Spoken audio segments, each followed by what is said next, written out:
இறையேசுவில் பிரியமான சகோதர சகோதரிகளே, மாதா தொலைக்காட்சியின் அன்பு நேயர்களே, இன்றைய நாளினுடைய இறைவாக்கு சிந்தனையை சற்று ஆழமான மனநிலையோடு நாம் அணுக அழைக்கப்படுகிறோம்.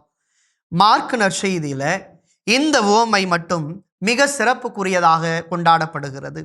மத்தேயோ, லூக்காவோ அல்லது யோவானோ எந்த நற்செய்தியாளரும் கொடுக்காத ஒரு உவமை பகுதியை ஆண்டவர் இயேசு இன்றைய நாளில் தன் வாழ்வில் கொடுத்ததாக மார்க் நற்செய்தியாளர் பதிவு செய்கிறார். நமக்கெல்லாம் தெரிந்தது போன்று மார்க் நற்செய்தி தான் முதலாக எழுதப்பட்ட நற்செய்தியாக இருக்கிறது. எனவே இயேசுவினுடைய போதனைகளை மக்களுக்கு கொண்டு போய் சேர்க்கிற பொறுப்பில் இருந்த மார்க் நற்செய்தியாளர் இந்த உவமையை அன்று மக்களிடத்தில் சொன்னதுக்கான காரணம், இயேசுவினுடைய புரிதலை மக்களுடைய மனநிலையோடு அல்ல, கடவுளின் மனநிலையோடு அவர்கள் பின்பற்ற வேண்டும் என்பதற்காக. எல்லாவற்றையும் கடந்து வருகிற ஒன்றாக அல்ல, கடவுளோடு இணைந்து செல்லுகின்ற ஒன்றாக சிந்திக்க வேண்டும் என்பதை கற்றுக் கொடுக்கிற உவமையாக இருக்கிறது. எனவேதான் முளைத்து தானாக வளரும் விதை உவமை. சில நேரங்களில் நாம் சிந்திக்கலாம், நான் இல்லை என்றால் எதுவும் நடக்காது, நான் இல்லை என்றால் எதுவும் செய்ய முடியாது, நான் இல்லை என்றால் எதுவும் நடக்காது, நான் அங்கு இல்லை என்றால் எந்த செயலுமே சரியாக நடத்தப்பட முடியாது என்று பல்வேறு சுயநல சிந்தனைகளோடு நாம் சொல்லுகிறோமே, அவையெல்லாம் இன்று அடியோடு மாற்றப்படுகிற ஒரு நிகழ்வாக இயேசு கொடுக்கிறார். காரணம், தானாக வளர்ந்து வருகிற அந்த முளைத்து வளர்கிற கதிரானது கடவுளுடைய வல்லமையால் நிரப்பப்படுகிறது.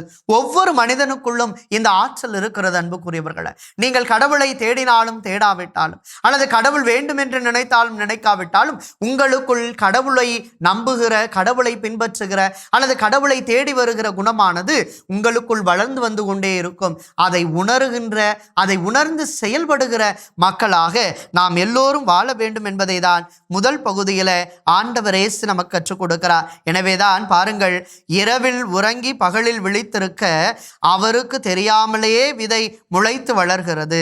தளிர், பின்பு கதிர், அதன் பின் கதிர் நிறைய தானியம் என நிலம் தானாக விளைச்சல் அளிக்கிறது.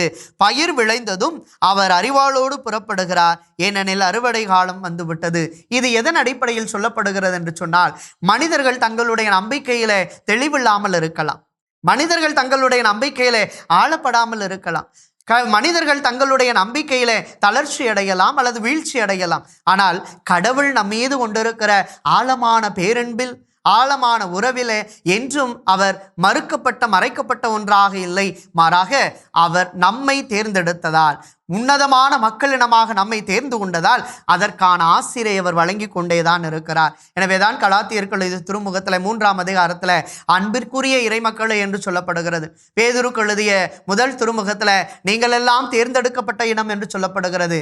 நாம் திருப்பாடல்களிலே கூட பார்க்கிறோம், பல இடங்களில் நான் கடவுள் நீங்கள் என் மக்கள் என்று சொல்லுகிற மனநிலையில் கடவுள் ஒவ்வொரு நாளும் நம்மை ஆசீர்வதித்து கொண்டு இருக்கின்றார். எனவே அந்த ஆசீர்வாதம் நமக்குள் இருக்கிறது. அதை பெருகச் செய்வதும், அதை விளையச் செய்து இன்னும் அறுவடையை மிகுதியாக்குவதும் நம்முடைய நம்பிக்கையின் அடிப்படையில் இருக்கிறது என்பதை இயேசு முதலில் கற்றுக் கொடுக்கிறார். இரண்டாவதாக கடுகு விதை உவமை. இந்த கடுகு விதை என்பது சிறியதாக இருக்கிறது, ஆனால் அதன் வளர்ச்சி பெரிதாக இருக்கிறது. இந்த வளர்ச்சியை நோக்கி பயணிக்கிற மனிதர்களும் பெரிதாக கடவுளை நம்பி பெரியவனற்றை செய்யக்கூடியவர்களாக வாழ வேண்டும் என்பதை தான் இயேசு இன்றைய நாளில் கற்றுக் கொடுக்கிறார். பாருங்கள், கடுகு விதைக்கு ஒப்பாக நாம் வாழ வேண்டும். காரணம், அது முளைத்தெழுந்து எல்லா செடிகளையும் விட பெரிதாகி வானத்து பறவைகள் அதன் நிழலில் தங்கக்கூடிய அளவுக்கு பெருங்கிளைகளை விடும் என்று சொன்னால் இது ஒரு உருவகம். ஆனால் நம்முடைய வாழ்விற்கு என்ன தேவை என்றால், நாம் கடவுள் மீது கொண்டு இருக்கிற நம்பிக்கையினால் ஆளப்படுகிற பொழுது, சிறிய நம்பிக்கை அது பெரிய மடங்கு நம்பிக்கையாக வளர்த்தெடுக்கப்படுகிற பொழுது, நாம் நமது நம்பிக்கையால் மற்றவர்களை கடவுள் மீது கொண்டு வந்து சேர்க்கிற நம்பிக்கையின் திருப்பயணிகளாக என்றும் வாழுகிறோம். நம்மிலே அந்த நம்பிக்கை தெளிவு இருக்கிற பொழுது இயேசுவினுடைய உன்னதமான இறையாட்சி பணிக்கு நாமும் உதவுகிறோம் என்ற சிந்தனை தெளிவை பெற்றுக்கொள்கிறோம். இதற்கு 4 காரியங்கள் நமக்கு தேவை. முதலில் பொறுமை, 2 கடவுளின் செயல், 3 நம்பிக்கை, 4 இறையாட்சியின் வளர்ச்சி. வேண்டுவோம், பெற்றுக்கொள்வோம், மகிழ்வோம். இயேசுவுக்கே புகழ், இயேசுவுக்கே நன்றி. மரியே வாழ்க.